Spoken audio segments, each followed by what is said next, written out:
Jack Thorne was a man who believed that the only things worth having were the things you bled for.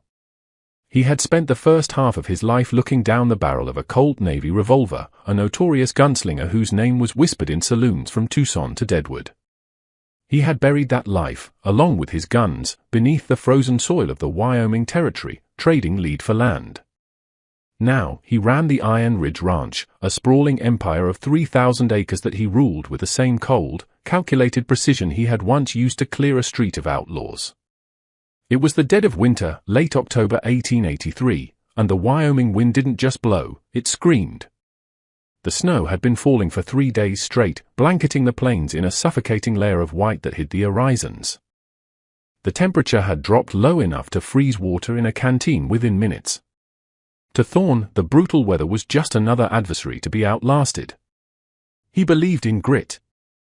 He believed that if you worked hard, kept your head down, and made smart decisions, you survived. If you didn't, you perished. It was a philosophy forged in gun smoke, and he applied it to every soul who worked his land. He employed over 40 hands to manage 2,000 head of cattle. His reputation in the nearby town of Oak Haven was one of absolute authority. Jack Thorne didn't tolerate laziness, didn't hand out charity, and didn't ask questions about a man's past, mostly because he didn't want anyone asking about his. His business was keeping the ranch profitable. What his workers did after the dinner bell rang was their own affair. That distance, that wall he built between himself and the people who served him, had served him well. Until the night the snowstorm revealed a crack in his armor. Thorne was in his study, a small, austere room attached to the main house where he kept his ledgers and a bottle of rye whiskey. The rest of the ranch had gone silent. The hands were packed into the bunkhouse, the horses were stalled, and the only sound was the house groaning under the weight of the wind. Thorne stood up, his joints popping. He walked to the window to latch the shutter against the gale when a shadow caught his eye. Movement near the barn. Thorne's eyes narrowed. Instincts honed by years of gunfights flared to life. The barn was locked. The livestock was secured. No one had business out there in a blizzard. He watched as a small figure slipped through the side door, barely visible against the driving snow. His jaw tightened. Rustlers were bold, but rarely stupid enough to strike in weather like this. Still, old habits died hard. Thorne grabbed his heavy sheepskin coat and the gun belt he hadn't worn in years, buckling it around his waist with muscle memory that felt dangerously familiar. He stepped out into the biting cold, the wind instantly stinging his face. His boots crunched heavily on the frozen ground as he moved with the silent, predatory grace of a man who used to hunt men for a living. He kept his hand near the revolver, approaching the barn from the blind side. He wasn't moving like a rancher, he was moving like a killer. He eased the barn door open, just a crack, prepared to draw. But the sight that greeted him froze his hand in place. It wasn't a thief. It was My Lynn, his cook. My Lynn had been with the Iron Ridge for 6 months. She was a ghost of a woman, quiet, efficient, head always bowed. She cooked meals that were far better than the slop most ranches served, kept the kitchen spotless, and never spoke unless spoken to. Thorne paid her well, better than most in the territory paid Chinese immigrants, and he assumed she went home to a room in town every night. She was kneeling in the corner of the barn, in a horse stall that had been hastily cleared of manure but still smelled of damp hay and animals. The only light came from a sputtering lantern. And she wasn't alone. Huddled next to her, buried under a pile of scratchy horse blankets and straw, were 2 children. Twins, a boy and a girl, no older than 6. They had the same dark hair and almond eyes as their mother, their small faces pinched with a cold that went bone deep. The boy was shivering violently, clutching a piece of wood carved to look like a dog. The girl was staring at the lantern flame as if willing it to be warmer. Thorne watched, unseen in the shadows, as My Lynn reached into her apron pocket. She pulled out 2 cold biscuits, leftovers from the dinner she had served the ranch hands hours ago. She broke them carefully, handing the larger pieces to the children. "Eat," she whispered, her voice trembling not from cold, but from fear. "Slowly. Make it fill you." Thorne felt a strange sensation in his chest, a tightness he usually associated with a bad hand at poker or a bullet grazing his ribs. She wasn't stealing silver or tools. She was stealing warmth. She was surviving, displaying the very grit he claimed to worship, yet she was doing it in the dirt of his own barn while he sat by a fire 50 yards away. He watched as she tucked the blankets tighter around the children. The little girl, Leanne, whispered something Thorne couldn't catch. Mylin shook her head, forcing a smile that didn't reach her eyes, and kissed the girl's forehead. The boy, Jun, curled into his mother's side. Mylin didn't lie down. She sat with her back against the rough wood of the stall, keeping watch, her eyes heavy with an exhaustion that looked fatal. Thorne stepped back, letting the door close silently. He stood in the snow, the wind howling around him, but he didn't feel the cold anymore. He felt a burning shame. He had prided himself on knowing everything that happened on his land. He could spot a limping calf from a mile away. He could tell when a fence post was rotting. But he hadn't seen this. He returned to the main house, but he didn't sleep. He sat in his leather chair, staring at the unlit fireplace. He realized he knew nothing about Mylin. He knew her name, he knew she could cook, and he knew she was Chinese. In the West, that last fact usually meant she was invisible to men like him. He had treated her like a piece of machinery, essential, but interchangeable. By the time the grey light of dawn began to bleed through the storm clouds, Thorne had a plan. He wasn't a man who operated on pity, he operated on facts. He needed to understand how a woman on his payroll ended up destitute.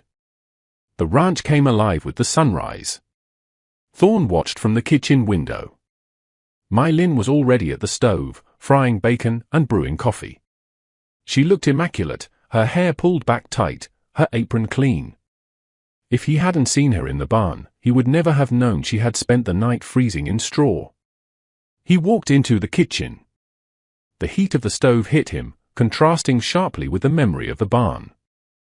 "Morning, Mr. Thorne," she said, her voice steady, eyes fixed on the skillet. "Mylin," Thorne said, his voice dropping an octave lower than usual. "Leave the bacon. We need to talk." She froze. The spatula trembled in her hand. Did I burn something, sir? I can start over." "It's not about the food," Thorne stepped closer. "It's about where you sleep." The color drained from her face. She turned slowly, her eyes wide with terror. In her world, discovery didn't mean help, it meant eviction. It meant being cast out into the snow. "Mr. Thorne, please," she whispered. "I won't let it happen again. I'll find a place. Please don't fire me. My children." "Stop," Thorne said. He didn't shout, but the command was absolute. "I'm not firing you. But I am going to town. And when I get back, we're going to fix this." He turned and walked out before she could respond. He found his foreman, Boone, by the corral. Boone was a grizzly of a man, loyal as a dog but rough around the edges. "Boone," Thorne said, pulling on his riding gloves. "How long have you known?" Boone blinked, spitting a stream of tobacco juice into the snow. "Known what, boss?" "That the cook is living in the horse stall with 2 kids." Boone winced. He took off his hat, running a hand through his thinning hair. "About 3 months. Caught her sneaking in one night in September. She begged me not to tell you. Said she was afraid you'd think she was bringing trouble to the ranch. You know how folks are about her kind. And you let her stay there? In winter." Thorne's voice was like grinding stones. "She's stubborn, Jack. And she's terrified. She said she's saving every penny to pay off some debt. I figured as long as she did her work, it wasn't my place to pry." "It is your place," Thorne snapped. "If it happens on my land, it's my business. Saddle my horse. I'm going to Oak Haven." The ride to town was brutal, the wind cutting through Thorne's coat, but his anger kept him warm. Oak Haven was a collection of wooden buildings clinging to the edge of civilization. Thorne rode straight to the general store. "Mrs. Gable," The proprietor looked up as Thorne stomped the snow off his boots. "Mr. Thorne. Terrible weather for a ride." "I need information, Martha," Thorne said, leaning his hands on the counter. "My Lynn. My cook. What do you know about her?" Mrs. Gable's face softened into a look of tragic knowing. "Oh, that poor creature. I assume you found out." "Found out what?" "About her husband. Chen. He worked the mines up at Silver Peak. Died in a collapse last year. The company claimed it was user error, of course. Didn't pay a dime. But Chen had taken out loans to pay for passage for his wife's parents, who died on the journey anyway. When he died, the debt fell to my Lynn." "How much debt?" Thorne asked. "To the mining company? And the local lender, Silas Vane? Last I heard, with the interest rates they charge immigrants. Near $400. Thorne's knuckles turned white. $400 was a fortune. A cowboy made $30 a month if he was lucky. She was drowning, and the sharks were circling. "She's been paying it," Mrs. Gable whispered. "Every cent she earns. She buys almost no food for herself. Just enough for the little ones." Thorne left the store and went to the doctor's office next. Doc Holloway confirmed the rest. One of the twins, the boy, had been sick with pneumonia in the fall. The treatment had cost her the last of her savings. "She sold her wedding ring to pay me," Holloway said, cleaning his spectacles. "I told her I could wait for the money, but she has pride, Jack. Too much of it." Thorne walked back to his horse. He looked at the town, the bank, the saloon, the respectable facades hiding a rot of exploitation. He had spent his life thinking the world was divided into the strong and the weak. He realized now that for people like my Lynn, the game was rigged. It didn't matter how hard she worked, the house always won. Unless someone burned the house down. Or bought it. Thorne rode back to the ranch with a dark determination. When he arrived, the sun was setting, casting long, purple shadows across the snow. He didn't go to his office. He went straight to the barn. My Lynn was there, frantically trying to pack her meager belongings into a burlap sack. The twins were sitting on the straw, looking confused and frightened. When Thorne threw the door open, My Lynn flinched as if he'd struck her. "Leave the bag," Thorne said.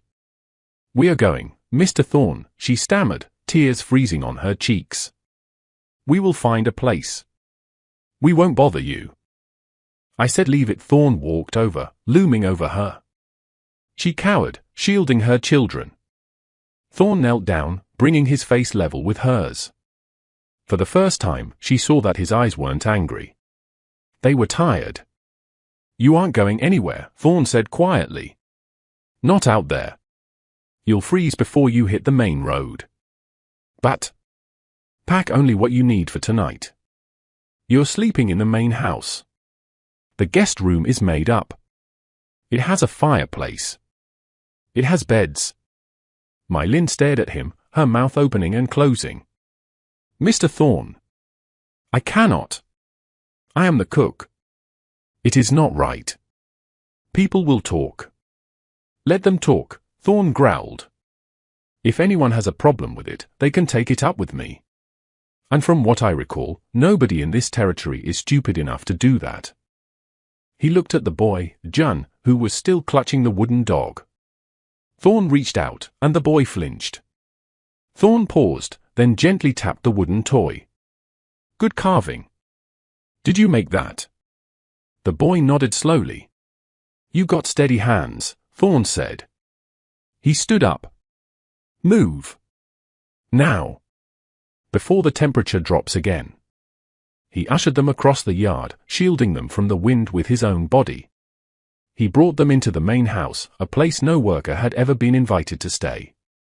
He showed them to the guest room, lit the fire himself, and watched as the warmth began to return to their faces.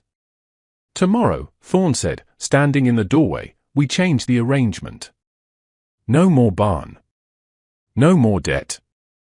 My Lynn looked at him, clutching her daughter's hand. Why? She asked. Why do this? Thorne adjusted his gun belt. Because I thought I was running a ranch. Turns out I was running a plantation. And I don't like being wrong. The next morning, the Iron Ridge Ranch underwent a seismic shift. Thorne didn't just move My Lin, he went to war with his own books. He called Boone into his office at dawn. I want a full audit, Thorne said, pouring coffee. I want to know who owes money, who's sick, and who's got family trouble. I want to know why my hands are broke. Jack, you're opening a can of worms, Boone warned.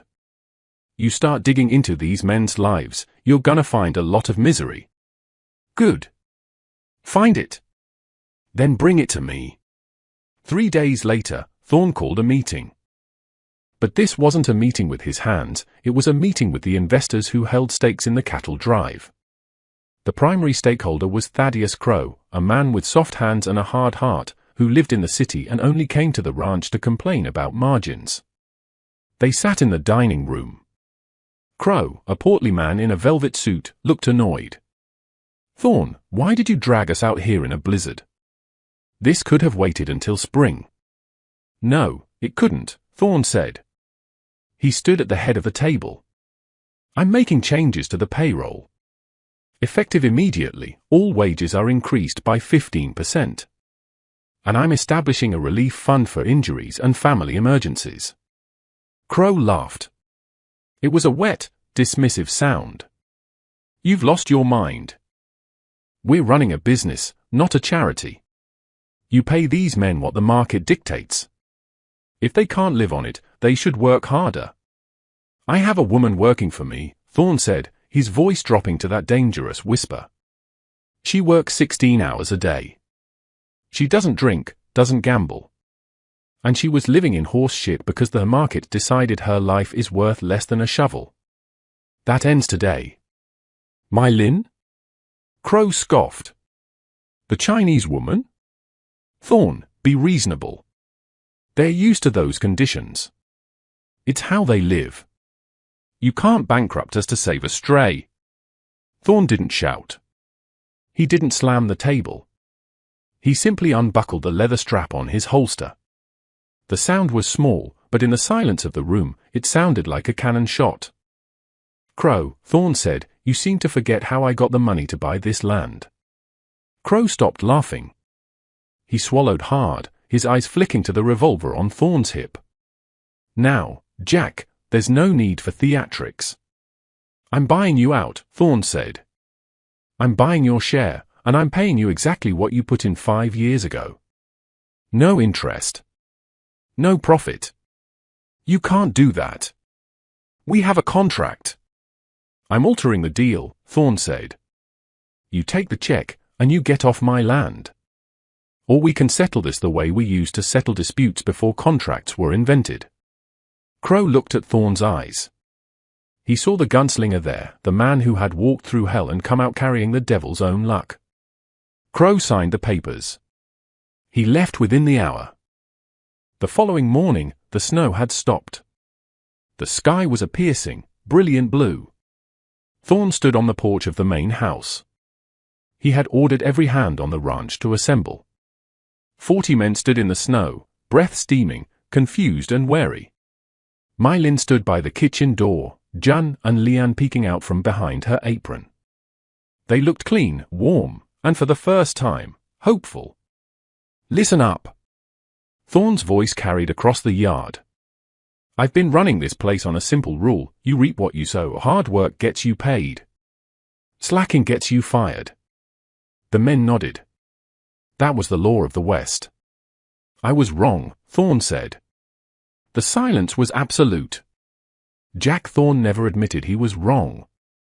Hard work doesn't mean a damn thing if the ground you're planting in is poisoned, Thorne continued. I found out this week that some of you are choosing between medicine and food. I found out that the people making this ranch run are sleeping in the cold while I sit by a fire. He pointed to the small, unused cottage near the east pasture, the foreman's old house before Boone moved into the bunkhouse to be closer to the men. My Lin, Thorne said. She stepped forward, trembling slightly. That cottage is yours. Rent-free. For as long as you work here. And your debt to the mining company? It's paid. I went to the bank this morning. You start fresh today. My Lin covered her mouth with her hands, sobbing openly. The twins hugged her legs. Thorn turned back to the men. As for the rest of you, wages are up 15%. If you've got debts that are choking you, come see me. We'll work it out. I'm not giving you a handout. I'm investing in my property. And you men, you are the ranch. Without you, this is just dirt and snow. The men stood stunned. Then, a slow cheer began to rise. It wasn't raucous, it was a deep, guttural sound of relief and respect. Thorn held up a hand. Get to work. As the men dispersed, moving with a new energy, a lighter step, Thorn watched them go. He felt a tug on his coat. He looked down. It was the boy, June. He held up the wooden dog he had been carving. For you, the boy whispered. To guard the house. Thorn, the man who had shot 6 men in a standoff in Abilene, the man who was known as the Ghost of the Plains, felt his throat tighten. He took the small wooden carving. It was rough, splintery, and imperfect. Thank you, son, Thorn said. I'll keep it on my desk. He looked at Mai Lin, who was wiping her eyes, a smile breaking through the tears. Thorn tipped his hat to her. Breakfast better be good today, Mai Lin. You got a house to keep warm. Yes, Mr. Thorn, she beamed. Best breakfast you ever had. Thorn turned and walked back into his house. He placed the wooden dog on his ledger right next to his bottle of whiskey. He looked out the window at the snow-covered plains. The winter was still brutal, the work was still hard, and the world was still a dangerous place. But as he watched smoke rise from the chimney of the little cottage where a family was finally safe, Jack Thorn realized that for the first time in his life, he wasn't just surviving. He was living. And he had finally earned it.